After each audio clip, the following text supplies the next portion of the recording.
ہمارے اکابرین کو رسول اللہ صلی اللہ علیہ وسلم سے جو ایک نسبت اور تعلق حاصل تھا اور جو ہے شاید کہ وہ نسبت کسی اور کو نصیب ہوئی۔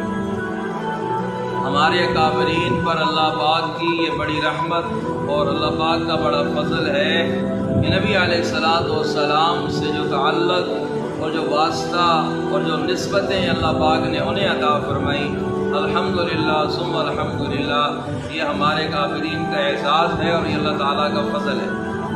ہمارے اکابرین میں سائیوال میں جامعہ علوم شریعہ کے محتمم تھے مولانا مقبول صاحب رحمۃ اللہ علیہ۔ وہ نبی علیہ السلام کے روزہ اطہر پر حاضر ہوئے،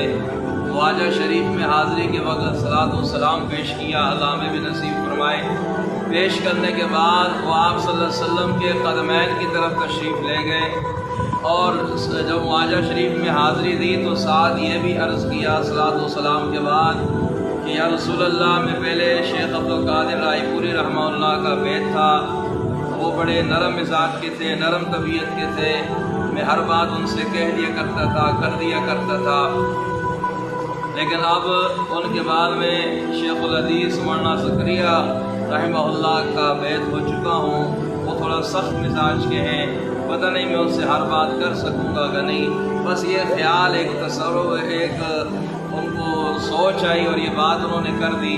تو معاذہ شریف پر حاضری کے بعد قدمین کی طرف تشریف لے، وہاں پر بھی جا کے لوگ بیٹھتے ہیں، دعا سلام کرتے ہیں، صلاۃ و سلام پڑھتے ہیں۔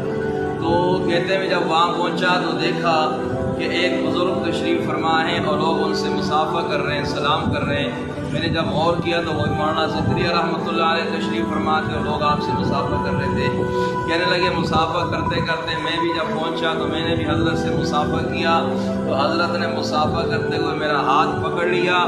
اور بغیر سر اٹھائے مجھے کہنے لگے، میاں جو بات تم شیخ عبدالقادر رائے رحمہ اللہ سے کیا کرتے تھے وہ بات مجھ سے بھی کر دیا کرو، پر شکایتیں تو نہ لگایا کرو۔ اللہ اکبر کبیرہ، اس سے اندازہ لگائیں اللہ پاک نے کتنی نسبتیں عطا فرمائی تھی، کتنا تعلق عطا فرمایا تھا۔ اللہ ہمیں بھی اپنے اکابرین کے نقش قدم پر چلنے کی توفیق عطا فرمائے۔